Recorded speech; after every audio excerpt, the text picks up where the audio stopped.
Mentors of mine were under a big pressure to minimize their femininity to make it. I'm not going to do that. That takes away my power. I'm not going to compromise who I am. I was born in a place where your zip code determines your destiny. I believe that every American should have stable, dignified housing, health care, education, that the most very basic needs to sustain modern life should be guaranteed in a moral society. We are fighting for an unapologetic movement for economic, social, and racial justice in the United States. Capitalism has not always existed in the world and will not always exist in the world. The only time we create any kind of substantive change is when we reach out to a disaffected electorate and inspire and motivate them to vote. It's not just that I'm a woman of color running for office. It's the way that I ran. It's the way that my identity formed my methods. Women like me aren't supposed to run for office. If you're differently abled, if you're a person of color, if you express your identity in a way that's different from the norm, for whatever reason, there's an implicit bias where people, frankly, sometimes take you less seriously. The biggest hurdle that our communities have is cynicism, saying it's a done deal, who cares, there's no point to voting. If we can get somebody to care, it's a huge victory for the movement and the causes we're trying to advance. I wake up every day, and I'm a Puerto Rican girl from the Bronx. Every single day. I don't think most of Congress understands how economics works. Our democracy is designed to speak truth to power. I don't think any person in America should die because they are too poor to live. I understand the pain of working-class Americans because I have experienced the pain. I started my campaign out of a Trader Joe's bag with a bunch of printed palm cards and an idea. I think there's a weapon of cynicism to say, protest doesn't work. Organizing doesn't work. Y'all are a bunch of hippies.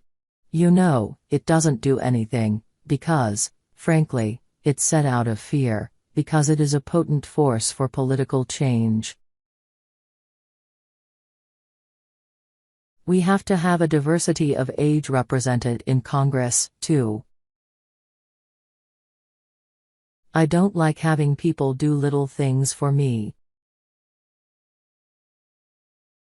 When people feel like they are being spoken directly to, I do feel like they'll do things like turn out in an off-year, mid-year primary.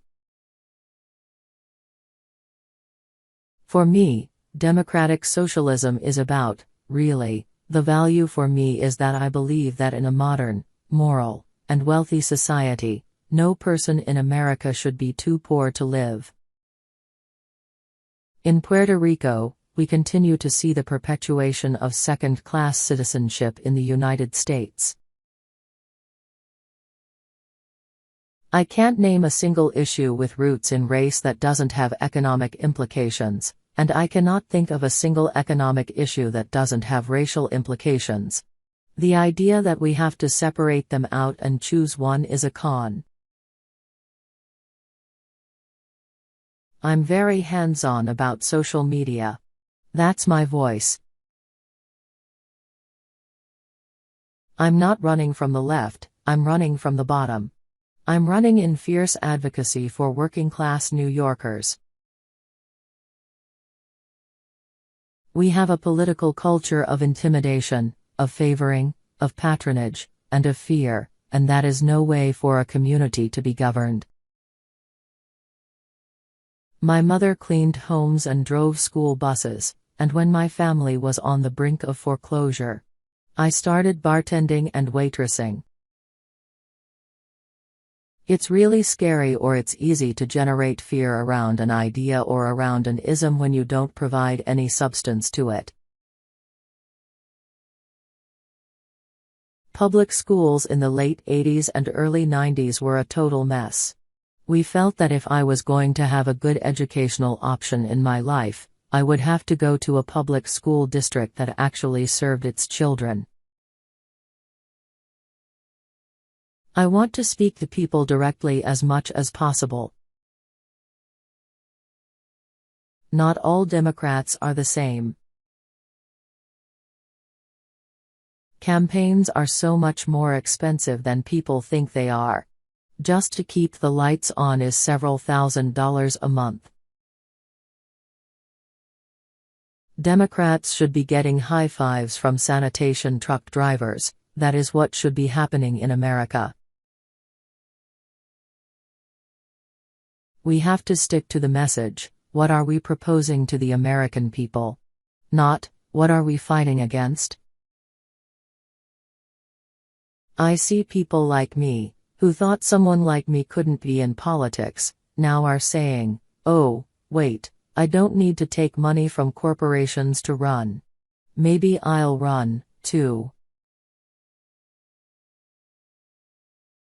I was born to a dad who was born in the South Bronx while the Bronx was burning, while landlords were committing arson to their own buildings. I know what it's like to access the privilege of a zip code but also be born in one that could have destined me to something else. I just hope that more people will ignore the fatalism of the argument that we are beyond repair.